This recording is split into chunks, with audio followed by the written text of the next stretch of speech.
For the women on Long Island who smoke cigarettes in their SUVs with the windows rolled up before walking into yoga. Who hack and curse in Downward Dog. And Deborah from the next block over who has strong opinions about Christmas lights after New Year's says that her body isn't what it used to be, but neither is the economy or the bagels at Rickman's Deli, so who really cares? And during Shavasana, she brings up the rabbi's daughter who got an abortion last spring, and Candy in the corner calls Deborah hateful, and the class takes a sharp inhale through the nose, then out through the mouth, and after class, after Candy rushes home to check the lasagna, Deborah lights up a smoke and calls her friend Tammy. So then the girl calls me hateful. Hateful, can you believe it? What a word, some kind of dictionary bitch over here. So you know what I says? I says, you don't know the first thing about hateful. Wanna know what's hateful? Menopause.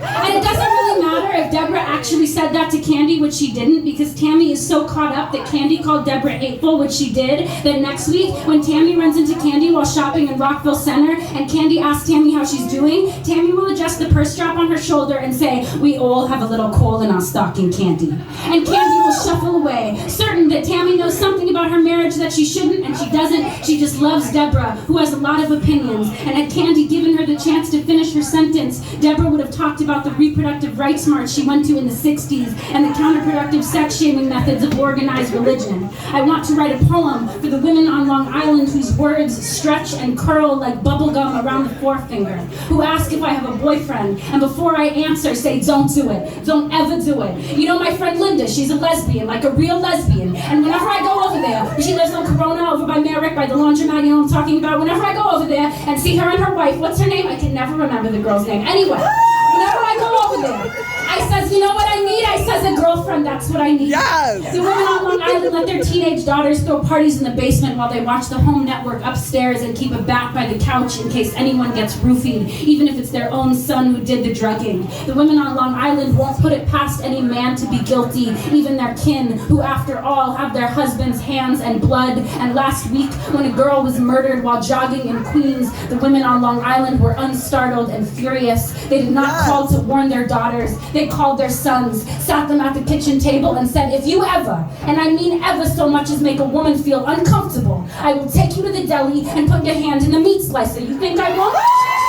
You hear me?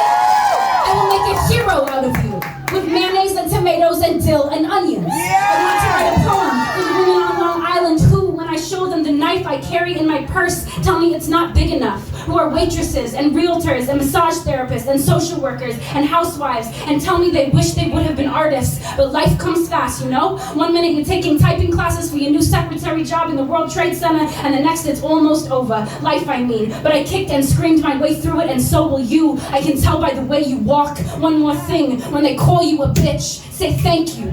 Thank you very much. Ultimate universe in which I am unfazed by the men who do not love me. When the businessman shoulder checks me in the airport, I do not apologize. Instead, I write him an elegy on the back of a receipt and tuck it in his hand as I pass through the first class cabin. Like a bee, he will die after stinging me. Yes. I'm 24 and have never cried. Once, a boy told me he doesn't believe in labels, so I embroidered the word chauvinist on the back of his favorite coat.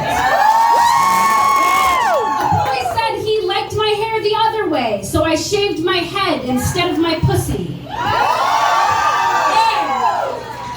While the boy isn't calling back, I learn carpentry, build a desk, write a book at the desk. The boy says he prefers blondes, and I steam clean his clothes with bleach. Yes! The boy says I am not marriage material, and I put gravel in his pepper grinder. Yeah! The boy says period sex is disgusting, and I slaughter a goat in his living room. Yeah! The boy doesn't ask if he can choke me, so I pretend to die while he's doing it. My mother says this is not the meaning of unfazed. When the boy says I curse too much to be pretty and I tattoo cunt on my inner lip, my mother calls this being very phased. Yeah.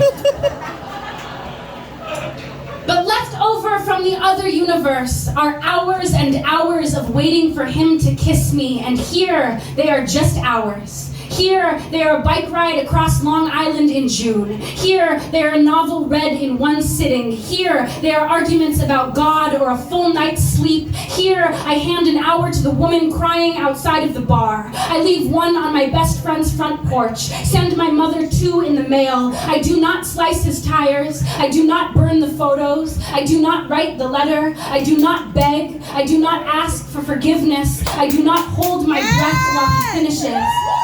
He does not love me, and he does not love me. The man tells me who he is, and I listen. Yes. I have so much beautiful time.